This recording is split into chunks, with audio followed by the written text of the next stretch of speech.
Siapapun yang bersama dengan Al-Quran pasti akan dimuliakan oleh Allah. Malaikat yang menurunkan Al-Quran menjadi malaikat yang paling mulia, yaitu adalah malaikat Jibril. Malam ketika Allah menurunkan Al-Quran menjadi malam yang paling mulia, yaitu adalah malam Lailatul Qadar.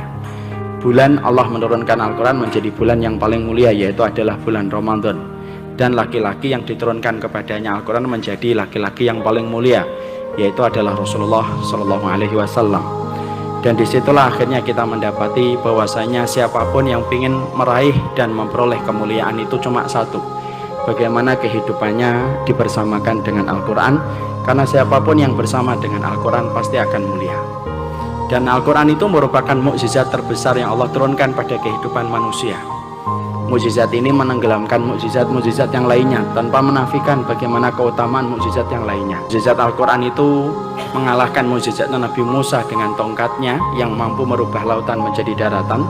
Mukjizat Al-Quran itu mampu mengalahkan mukjizatnya Nabi Sulaiman yang mampu berbicara dengan semua binatang, dan mampu mengalahkan mukjizatnya Nabi Ibrahim yang kebal ketika dibakar.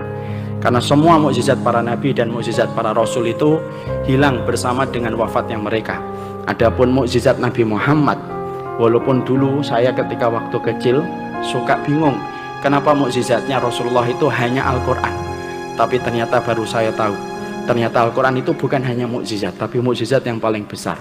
Karena mukjizat para nabi dan para rasul itu hilang seiring dengan wafatnya mereka, tetapi mukjizatnya Nabi Muhammad itu tidak hilang walaupun Rasulullah sudah meninggal dunia. Efektivitasnya itu tetap berlangsung mukjizat itu sampai nanti matahari terbit dari arah barat. Makanya dari situlah kita akhirnya mengetahui siapapun yang ingin membangun kemuliaan itu dimulai dari Al-Quran yang ditanam di dalam dadanya. Makanya kalau kita mendidik hari ini harus kita rubah paradigmanya, bahwasanya pendidikan pertama itu bukan matematika, pendidikan pertama itu bukan fisika dan bukan bahasa Inggris.